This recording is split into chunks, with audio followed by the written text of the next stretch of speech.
Welcome to my और dear students lecture 2 sets. यहाँ पे मैंने पिछले क्लास में बात किया था, सेट्स के बारे में डिफाइन किए थे, प्रॉपर्टी ऑफ सेट्स के बारे में बात किए थे और रिप्रेजेंटेशन ऑफ सेट्स के बारे में बात किए थे। ओके, सो यहाँ पे कुछ क्वेश्चन था जो मैं इस क्लास में करूँगा और आगे जो टॉपिक है उसको कवर करेंगे। ओके, तो सबसे पहले क्वेश्चन एक है the sets of all letters in the word better. Okay, so आप इसको रोस्टर फॉर्म में कैसे रिप्रेजेंट करोगे। ओके, तो एफ कोई सेट है। ओके, आप देख सकते हो कि यहाँ पे BETTER है, दैट मीन्स कि बी तो यहाँ पे एक एलिमेंट इसका होगा एफ सेट का, आफ्टर दैट ई होगा और आप उसके बाद टी होगा एंड फिर से हम लोग का आर होगा। ठीक है, और क्योंकि यहाँ पे अगर आप ऐसे करते हो कि बी भी कर लेते हो, ई भी कर लेते हो, डबल टी है वो भी कर लेते हो और ई कर लेते हो और एंड आर करते हो, ऐसे करने पे क्या होगा, ये हम लोग का जो रिप्रेजेंटेशन है वो फॉल्स हो जाएगा। क्योंकि मैं पिछले लेक्चर में बात किया था कि अगर कोई सेट्स है तो उसमें रिपीटेड फॉर्म नहीं होना चाहिए, यानी कि ई दो बार रिपीट हो गया है, टी भी दो बार रिपीट हो गया है, सो दैट यहाँ पे हम लोग इसको जो दो बार एलिमेंट आ रहा है उसको हम एक ही बार के द्वारा रिप्रेजेंट करेंगे।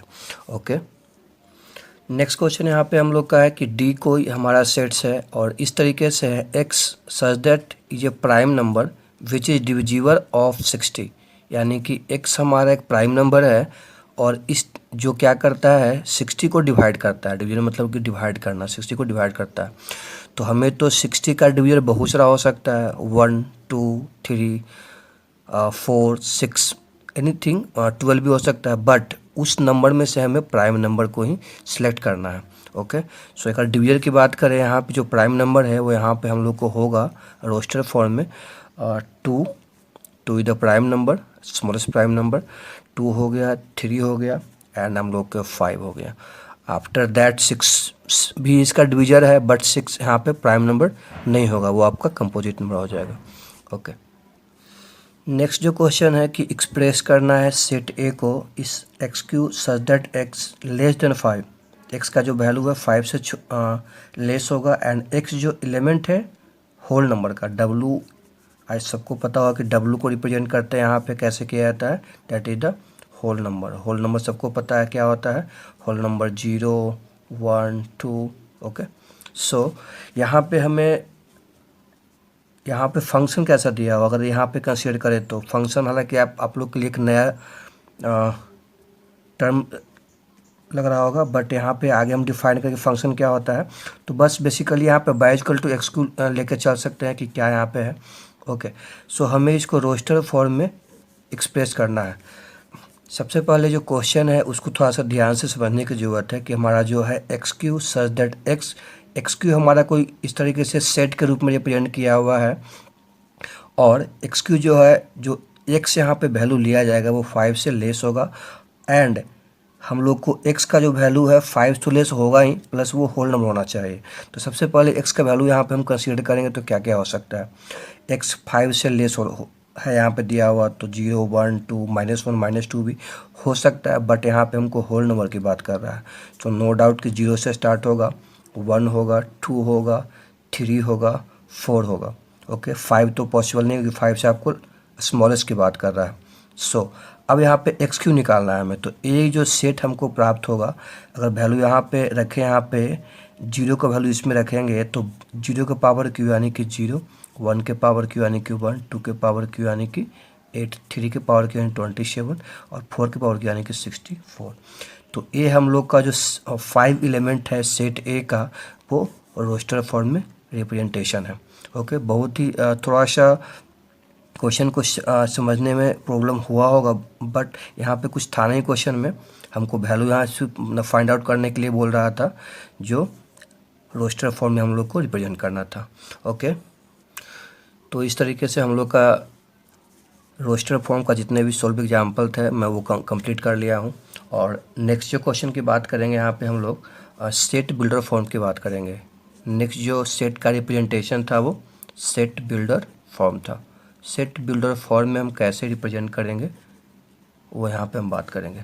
देखो बेसिकली इस मेथड में अगर बात किया जाए तो होता क्या है कि जैसे कि अभी हमने देखा था कि वोवेल्स वोवेल्स को मैंने कैसे लिखा था कि भी अगर यहाँ पे है तो हम लोग को ए ई आई ओ यू इस तरीके से हम रिप्रेजेंट किए थे।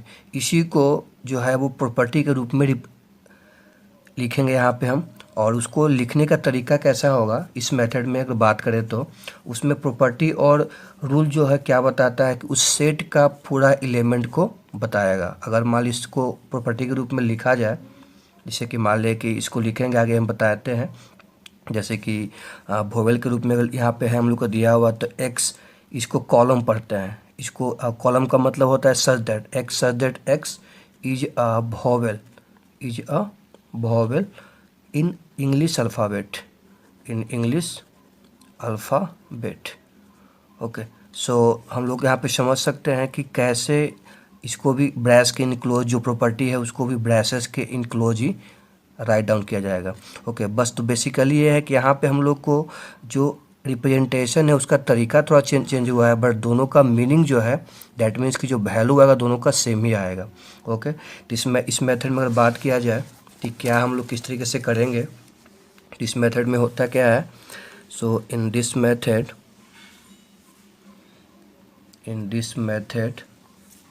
we can write in this method we write down a property। इस मेथड में प्रॉपर्टी लिखेंगे और या रूल भी कह सकते हो, रूल विच गिव्स जो देता है आपको, which gives us all the element of the set, which gives all the element of the sets. Okay, आप यहाँ पे देख सकते हो जो मैंने यहाँ पे वोवेल्स का भी नाम लिया था, तो यहाँ पे क्या बताया गया था आपको, यहाँ पे जो वोवेल्स था यहाँ पे इसमें अगर देखा जाए कि जो प्रॉपर्टी लिखा हुआ है तो सेट्स के पूरे एलिमेंट को इसमें बताएगा वो। ओके, सो यहाँ पे हम लोग कह सकते हैं, इसलिए मैंने यहाँ पे लिखा है कि इस मेथड में हम लोग राइट डाउन करते हैं जितनी प्रॉपर्टी या रूल है जो बताता है, जो give us the element of the set के एलिमेंट को वो बताएगा।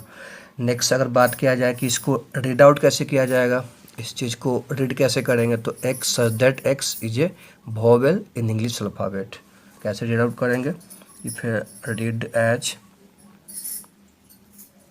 The set of all x such that x is a vowel of the English alphabet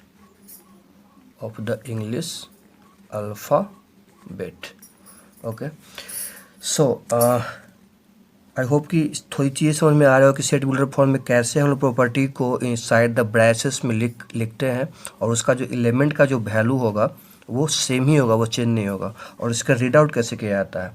next अगर इसमें बात किया जाए कि जो एलिमेंट होता है सेट में वो हमेशा सिंबल के द्वारा ही रिप्रेजेंट किया जाता है। ओके, जैसे कि मान ली कि एक्स कोई हम लोग का एलिमेंट है तो सिंबल द्वारा रिप्रेजेंट किया गया है।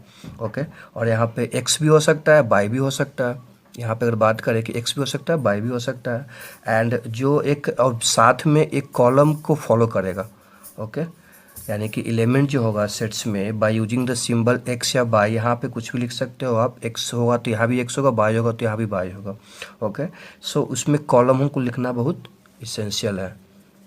Okay, so we can say that element of set by using a symbol like x या by etc. okay, which is followed by a colon। Okay, by colon ऐसे रिप्रेजेंट करेंगे इसको। ओके, बाई कॉलन के द्वारा वो follow होगा।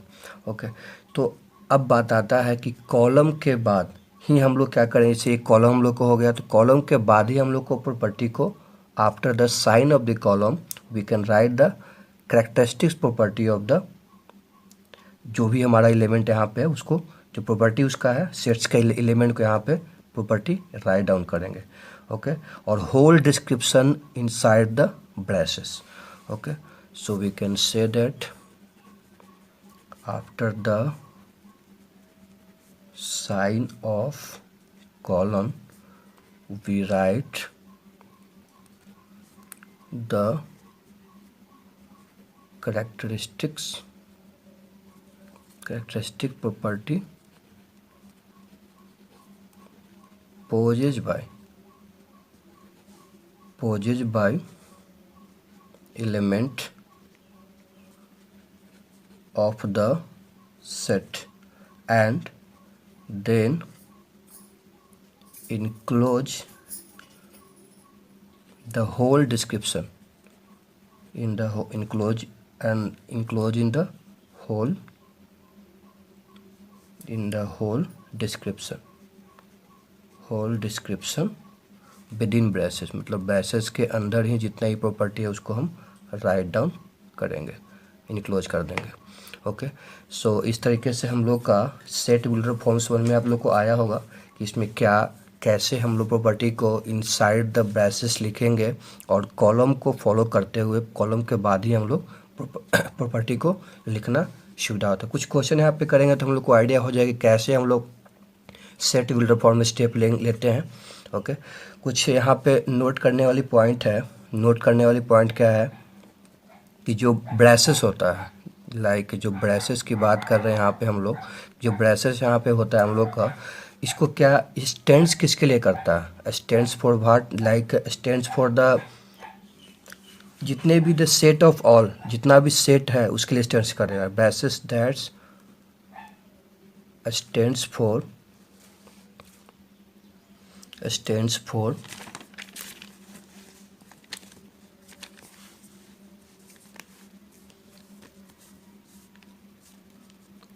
Set of all, stands for the set of all.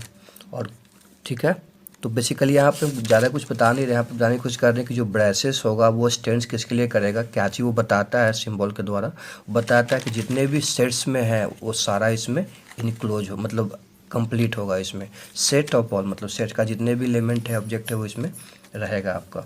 Okay, similarly अगर बात करेंगे कॉलम का, कॉलम क्या करता है? कॉलम स्टैंड्स किसके लिए करता है? तो कॉलम को मैंने अभी बताया, column stands for such that, column stands for such that. ये दो पार्ट है जो हम लोग को यहाँ पे समझने की ज़रूरत था। ओके, और हम लोग आगे भी बात करेंगे। एक सिंबल का यूज होता है हम लोग का इस तरीके से, ई भी कह सकते हो कैपिटल ई के द्वारा, तो वैसे नहीं होता है बट बेसिकली वो कर्व टाइप का, फिर बीच में आप एक स्ट्रेट लाइन खींच सकते हो। दिस इज से द एप्सिलॉन। इसका यूज कहाँ पे होता है मैं भी बताता हूँ। एप्सिलॉन इसका यूज करते हैं denotes, it's use for the denotes belongs to.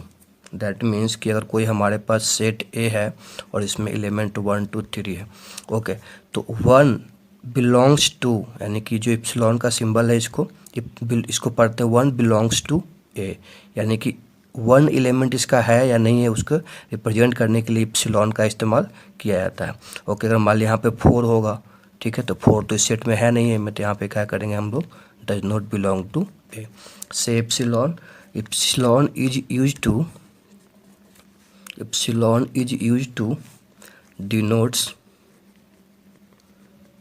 denotes belongs to। Okay, ये दो कुछ क्वेश्चन यहाँ पे हम लोग का पॉइंट था जो हम लोग को जरूरी था यहाँ पे बताने के। आगे जो क्वेश्चन हम करेंगे इसका यूजेज आगे होगा। ओके, तो कुछ एनसीईआरटी का एग्जाम क्वेश्चन कुछ है तो आप अपने बुक से भी देख सकते हो। ओके, सो एक क्वेश्चन था, आप एनसीईआरटी का ही क्वेश्चन ही है, आप इसमें से सॉल्व कर सकते हो इसे। यहाँ पे बोला जा रहा है कि इसको राइट करना है सेट बिल्डर फॉर्म में। ओके, हमारा सेट्स एक जो है रिप्रेजेंटेशन रोस्टर फॉर्म में, इसी मुझे क्या लाना है, सेट बिल्डर फॉर्म में बताना है। तो आप यहाँ पे देख सकते हो कैसे इसको स्टेप लेंगे। सबसे पहले ये बात आता है, तो यहाँ पे एक क्वेश्चन यहाँ पे आता है कि अभी मैंने क्या बताया था, पहले मुझे ब्रेसेस देना है। ओके, ब्रेसेस के बाद हम लोग का एक्स या वाई जिससे आप डिनोट करना चाहते हो, तो मैं यहाँ पे एक्स के द्वारा ही करूँगा। उसके बाद इसके बाद सिंबल देना है, कोलोन देना है, फिर एक्स लिखना है। ओके, तो यहाँ पे एक्स अब है, एक्स जो है यानी कि जो 21 रूप में हम राइट डाउन कर सकते हो। यहाँ पे तो एक्स इक्वल टू क्या लिखेंगे हम, यहाँ पे 2 टू द पावर n लिखेंगे। हाउ कैसे आप लिखे इसको, क्योंकि आप यहाँ पे देख सकते हो तो 2 के पावर 1, 2 के पावर 2, 2 के पावर क्यू, 2 के पावर 4, 2 टू द पावर 5 के रूप में दिया हुआ है। ओके हाँ, बट एक कंडीशन एक है कि जो वैल्यू है इनका 1 से 5 तक ही पॉसिबल है, उसके बीच में ही आप लोगे। So we can write here 1 less than n less than equal to 5। Okay, so इस तरीके से इसका एक इस क्वेश्चन का सलूशन हुआ। ओके, बहुत सारा शायद इसमें लग रहा हो कि सेंटेंस के रूप में आप पहले लिखे थे अल्फ़ाबेट, तो यहाँ पे सेंटेंस में लिखने की ज़रूरत नहीं है, मुझे इस रूप में भी आप रिप्रेजेंट इसको कर सकते हो। मोर इम्पॉर्टेंट है इस कॉलन का इस्तेमाल करना। ओके, जहाँ पे ज़रूरत होगा मुझे लिखने का प्रॉपर्टी, मतलब अदर वे में सेंटेंस के रूप में, मैं वहाँ पे सेंटेंस के रूप में भी लिखूँगा। नेक्स्ट क्वेश्चन यहाँ पे हम लोग का कि बी जो है सेट रोस्टर फॉर्म में दिया हुआ 2, 5, 10, 70, 26, उसे सेट बिल्डर फॉर्म में रिप्रेजेंट करना है। इसे मैं कैसे करूँगा, सबसे पहले जो हम लोग का सेट्स दिया हुआ है ब्रेसेस लिखेंगे। इसे देख के क्या लगता है आपको कि 2, 5, 10, 70, 26 क्या किसी के फॉर्म में आ रहा है? तो सबसे पहले तो मुझे एक्स सच दैट एक्स ऐसे लिखेंगे इज इक्वल टू, ओके, ये किस फॉर्म में है, ठीक है। तो ऐसे मान लेते हैं कि यहाँ पे एक्स स्क्वायर प्लस 1 के रूप में मैं लिख देता हूँ। मैं कैसे क्यों लिखा, क्योंकि आप यहाँ पे देख सकते हो कि अगर वैल्यू यहाँ पे ऐसा किया जाए कि x का जो वैल्यू है, okay, less than equal to 5 लेते हैं। ओके, एकाएक में यहाँ 5 पे ही क्यों पहुँचे कि आप x का वैल्यू आप 0 लेके देखोगे, यहाँ पे पुट लेके देखो आप, तो वैल्यू आपको कितना आएगा यहाँ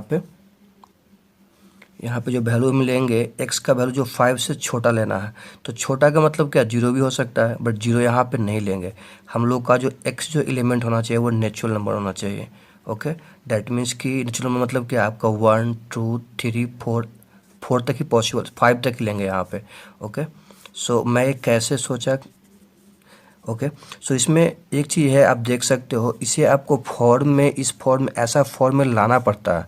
ओके, ठीक है, आपको सोचना पड़ेगा कि किस रूप में दिया हुआ, तो मैं इस रूप में इसको लिखा।